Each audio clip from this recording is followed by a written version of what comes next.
Muy buenas noches, familia. Qué maravilloso privilegio, qué bendición poder tener una oportunidad más de avanzar en nuestro estudio, pero el mayor de ellos es el amor. Muchas virtudes, muchas cosas en las cuales crecer como cristianos, pero principalmente la que tiene que ver con la virtud, que es la base y el fundamento de todo lo demás, como lo es el amor.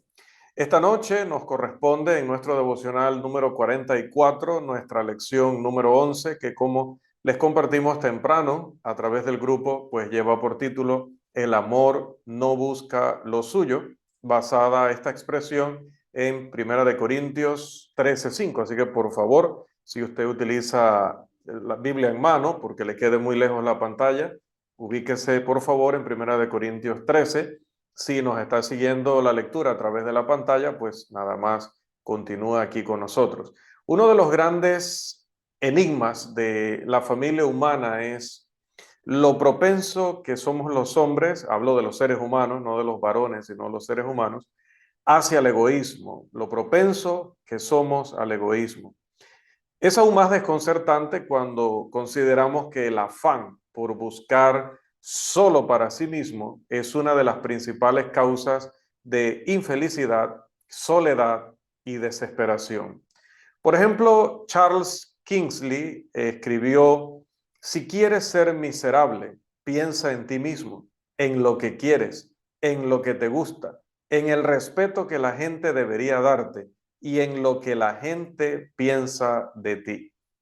La traducción de la Biblia, Nueva Versión Internacional, vierte la declaración de Pablo de Primera de Corintios 13:4 y el 5, porque tomo la primera parte del 4 y luego esta otra frase del 5: el amor no es egoísta. Quizá no haya una expresión más impactante y significativa en el Nuevo Testamento que esta.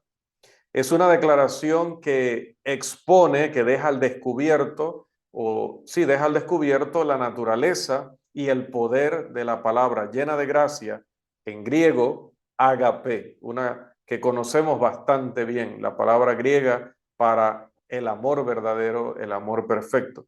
El significado evidente del pasaje del apóstol es que el amor carece de egoísmo, no lo tiene incluido, no es compatible con el egoísmo. No busca exclusiva o principalmente su propia felicidad y ciertamente no busca que las cosas se hagan a su manera o en su beneficio y perjudicando a los demás. La escritura dice en Primera de Corintios capítulo 10, versículo 24: ninguno busque su propio bien, sino el del otro. Un pasaje clave en este sentido. Y con ese pasaje que explica muy bien lo que es el egoísmo, buscar nuestro propio bien, perjudicando a los demás, sin importarnos los demás, podemos ahora pasar al primer punto de esta noche. Utilizando el término con el que tradujo la Nueva Versión Internacional este pasaje, que es en este caso muy acertado, vamos a titular nuestros dos puntos principales de hoy. El primero: el egoísmo en el matrimonio. Dice la palabra en Efesios capítulo 5, versículo 25, que creo que lo conocemos de memoria, que los esposos deben amar a sus esposas. No es una alternativa, no se refiere a las emociones o sentimientos, sino a esa voluntad que se debe tener de buscar el bienestar de la persona amada, sacrificando lo que sea necesario y de manera incondicional, es decir, aunque no recibamos lo mismo, con tal de ver el bienestar o el mayor bienestar posible en esa otra persona. De igual manera, una mujer no tiene la opción, tiene el mandamiento de amar a su esposo. De esto nos habla el mismo apóstol Pablo, pero en Tito capítulo 2, versículo 4. Sin embargo, a veces el amor prometido se ve interrumpido, estorbado por la plaga del egoísmo. La situación es, creo que, demasiado conocida. Una pareja tiene un desacuerdo, una desaveniencia. Cada uno aparentemente tiene una posición lógica o un punto de vista con derecho a expresar. se enfrentan el uno al otro.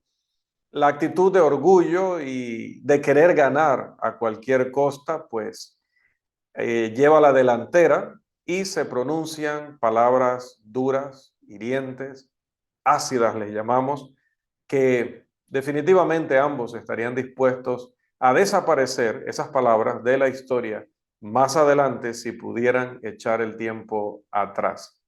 Ambos pierden la batalla, ambos resultan heridos y todo esto debido al egoísmo.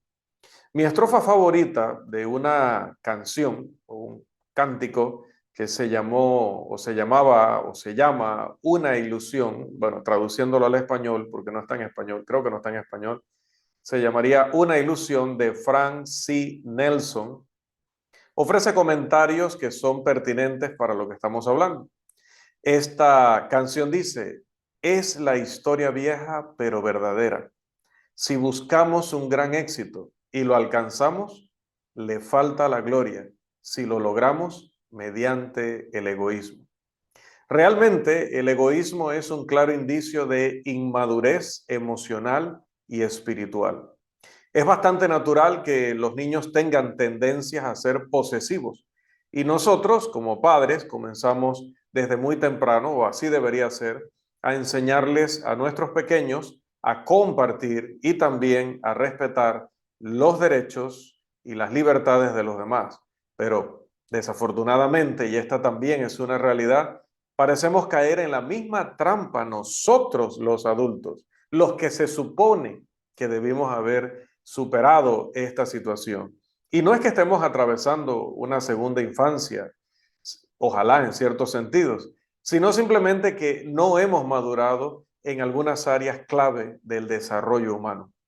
Dios tenía la intención de que siguiéramos madurando en nuestras vidas espirituales, porque en Efesios capítulo 4, versículo 15 nos dice, sino que siguiendo la verdad en amor, crezcamos en todo, en aquel que es la cabeza, y por si alguien se despista, por si alguien no recuerda quién es la cabeza de la iglesia, el Espíritu Santo a través de Pablo lo aclara, esto es Cristo.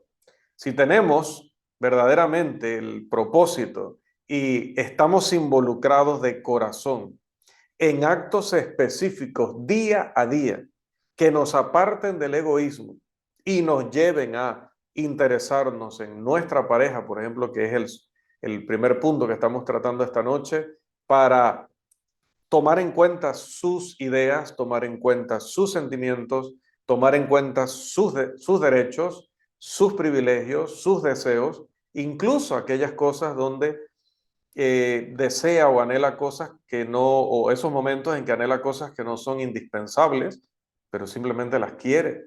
Le haría mucha ilusión, le daría mucha alegría tener aquello o ir a tal lugar o compartir ese momento y el esposo debe preocuparse de que eso se llegue a cumplir. De la misma forma, la esposa que ama a su esposo va a preocuparse no solamente de su opinión para imponerla, no va a tomar en cuenta solamente sus deseos, aún viendo que su esposo le está diciendo que sería perjudicial en ese momento y circunstancias darle aquello y que hay que esperar un poco más.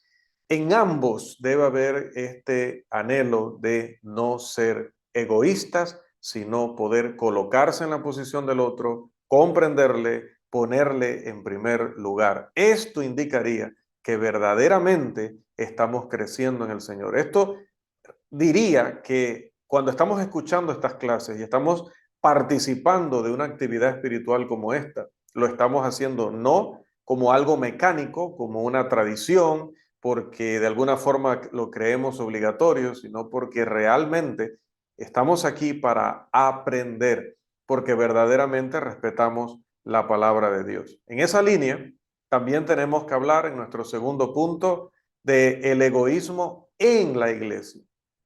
Alguien dijo que hay dos tipos de personas en el mundo. Aquellos que constantemente piensan demasiado en sus propios derechos y aquellos que se mantienen pensando en sus responsabilidades, en sus propias responsabilidades, ¿no? Un hombre insiste en sus privilegios mientras que otro está enfocado en sus responsabilidades. Dicen, mira lo que la vida me debe, pero nunca se dan cuenta de lo que le deben a la vida. Jesucristo fue el hombre más desinteresado que jamás haya honrado esta esfera terrenal. Vivía por los demás y se dedicaba a hacer el bien, como predica el apóstol Pablo a Cornelio y su familia en Hechos capítulo 10, versículo 38. Hizo que los dolores y sufrimientos de los demás fueran prácticamente suyos, como lo registra Mateo en el capítulo 8 y versículo 17, hablando de la misericordia y compasión de Jesús. Es más, para ir más allá, Isaías 53:5 dice que Él fue herido por nuestras rebeliones. Y esto me recuerda otro bello himno, no lo tenemos en español, así que me tocó hacer aquí una rápida traducción libre de una de sus estrofas, que es más bien su coro. Y aquí el señor Charles Mace escribió: otros, Señor, sí, otros, que este sea mi lema. Ayúdame a vivir por los demás para que pueda vivir como tú. Ojalá lo podamos aprender pronto con el resto de las estrofas. El verdadero cristiano no vive solo para sí mismo, ni hace de promover su propia buena fortuna su principal ocupación. Más bien dice Romanos capítulo 15, versículo 1, así que los que somos fuertes debemos soportar las flaquezas de los débiles y no agradarnos a nosotros mismos. Aquel que se ponga a sí mismo en segundo lugar y a los demás en primer lugar, seguramente encontrará la felicidad, pero no por buscarla directamente, sino que le llegará como una bendición. Es la generosidad de Dios, la bendición adicional que viene al siervo fiel.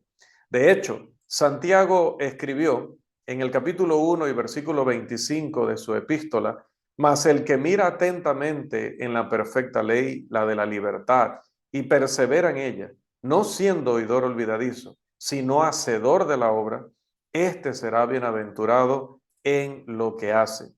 El servicio desinteresado es sin duda el corazón del cristianismo. Es la ley de Cristo.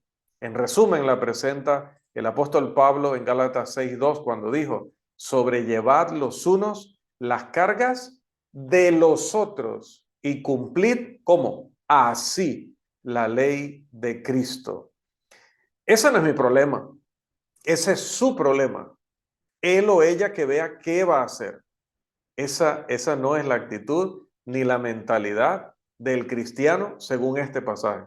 Dice, si yo ayudo al otro a llevar su carga, cumplo así la ley de Cristo. Siempre les digo que lean el sentido contrario también. Si yo no me preocupo de ayudar a otros con sus cargas, entonces no estoy cumpliendo la ley de Cristo. ¿Y cuál es la definición que el apóstol Juan da de pecado? Dice que es no obedecer la ley. El mundo nunca se convertirá a Cristo hasta que hagamos que este pasaje tenga un significado mediante la adopción y práctica del principio que él enseña.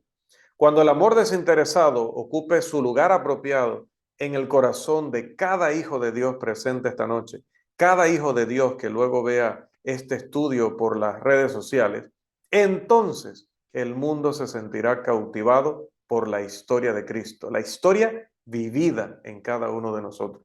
Entonces no habrá falta de fondos para difundir Biblias y folletos, para enviar predicadores a tierras impías, para construir edificios y acondicionarlos y luego llenarlos rápidamente de el principal objetivo de nuestra misión en la tierra, que es conquistar almas. O que pronto llegue el día en que todo el egoísmo en el corazón humano, por lo menos entre los hijos de Dios, se disuelva, para que este mundo perecedero pueda ser abrazado por la benevolencia que aprendemos en Cristo a medida que se dedica tiempo, talento y recursos a las cosas de Dios y se emplean bajo la influencia de aquel principio o de aquella base sobre la cual construimos todo lo demás, como lo es el amor cristiano. Ciertamente los seguidores del Salvador tienen mucho que ofrecer a sus familiares, amigos, vecinos, a la comunidad en general. Las palabras del apóstol Juan nos recuerdan en su primera carta, el capítulo 3 y el versículo 17, y con esto cierro la exposición de esta noche. Pero el que tiene bienes de este mundo y ve a su hermano tener necesidad y cierra contra él su corazón, ¿cómo mora el amor de Dios en él? Amados, familia hermosa, el amor no busca lo suyo, no es egoísta, no se coloca en primer lugar, no cierra su corazón contra las necesidades de sus hermanos, no dice ese es tu problema y tu situación, es de todos porque somos miembros de un solo cuerpo y todos queremos ayudarnos a sobrevivir en esta tierra para poder vivir luego en el cielo. Que nuestro Dios Todopoderoso nos siga bendiciendo.